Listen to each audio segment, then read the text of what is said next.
Oh my gosh, the energy is so heavy today. And remember, I think the energy will continue to get heavier leading up to the 27th and 28th. So be prepared for wackiness. Also, when the sun acts weird, weather acts weird, and people kind of lose their minds. And we've had a south polar eruption on the sun. You see, the poles of the sun don't often explode. Why not?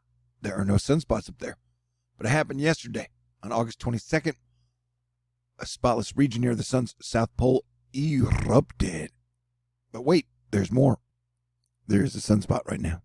And the solar wind is coming. So definitely be on the lookouts for earthquakes. Erica Palmerio letting us know the large filament we've been watching has erupted and torn off the sun. It was in the northern hemisphere. The sun has finally erupted providentially when it was very close to the central meridian of the Earth-facing disk. Will the associated coronal mass ejection impact Earth? Yes, probably.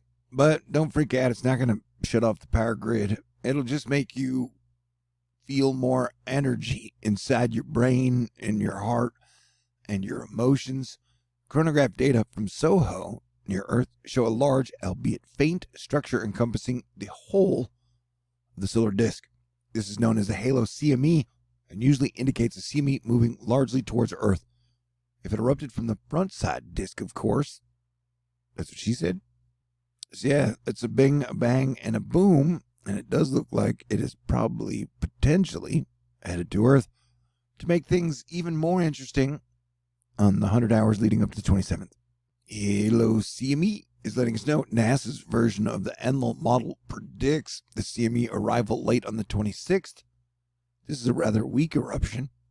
That's what she said. So the effect may not be spectacular, but who knows? Looks more like a direct hit than a glancing blow. The animation is taken from ISWA.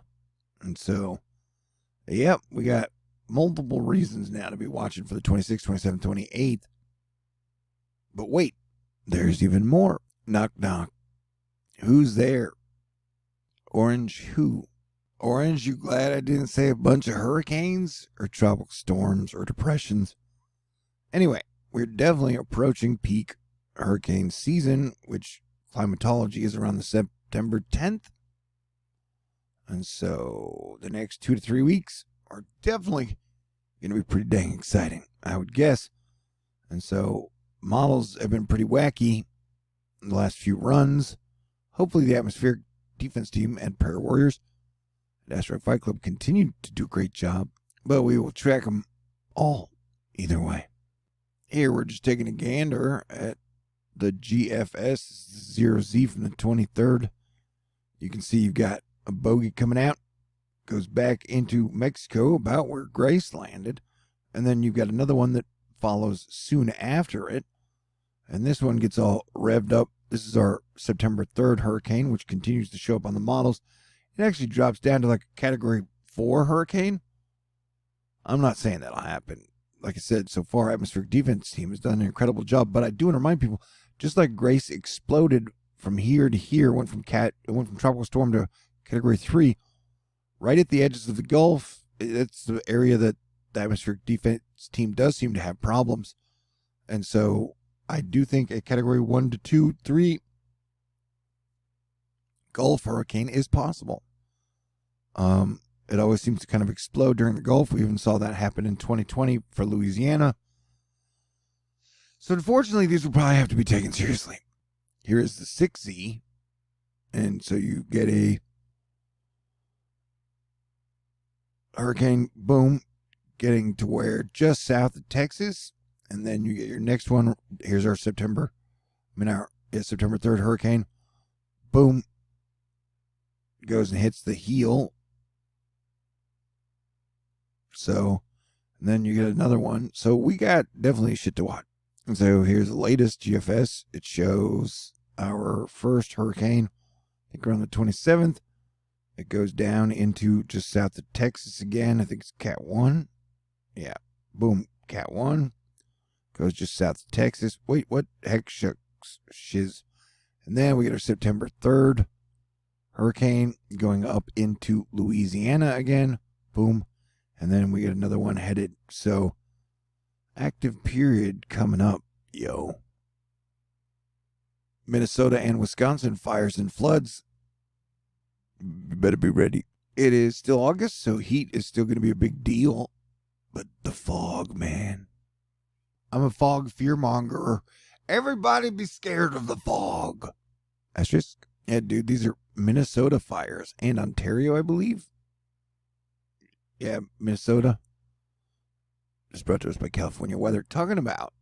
So they were feeling Minnesota, but looking California, or is it the other one? Feeling California. I was looking Minnesota.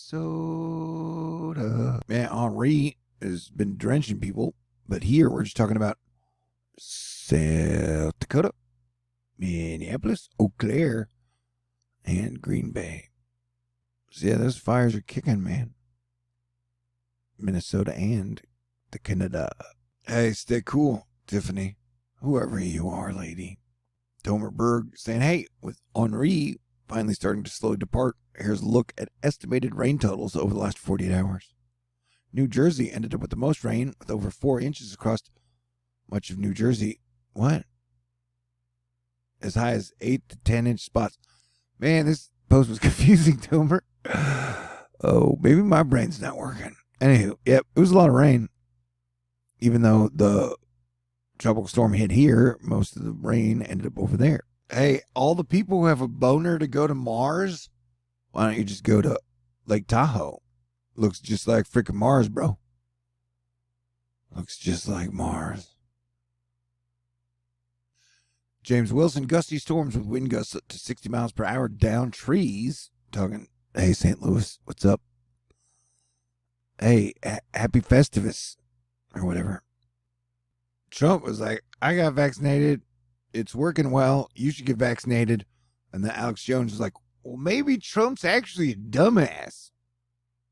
Yeah, I got vaccinated. No side effects that I know of, other than an increased libido.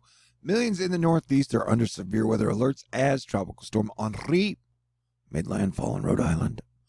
And heavy rains caused deadly flooding in Tennessee over the weekend. Yeah, Tennessee got rocked, dude. Dakota Smith, a year apart, two very similar and smirkler views for California. I'm in a weird mood. How about you? How's your mood? Orange, you glad? I'm your planetary defense commander. I'm body rocking. Taylor Swift is tick-tocking. You don't stop. This is crazy. If you'll notice here, atmospheric defense team is separating the low pressure from the convection. I didn't even know about this. How did this slip through my radar, man? You had a non-tropical storm headed towards Honolulu. Looks like they should be able to handle it. Doesn't look like that crazy of a deal. Once again, the atmospheric defense team so far has been doing great. And so, let's hope that trend continues. All right, this update is donezo. I appreciate you, and I think you're great. Hang in there. It's going to be wild for the next 100 hours. And then each month will probably get progressively weirder as we head into Dark Winter 2. But hey, Asteroid Fight Club, we were made for this shit. All right, God bless everyone. Stay cool. Talk to y'all soon.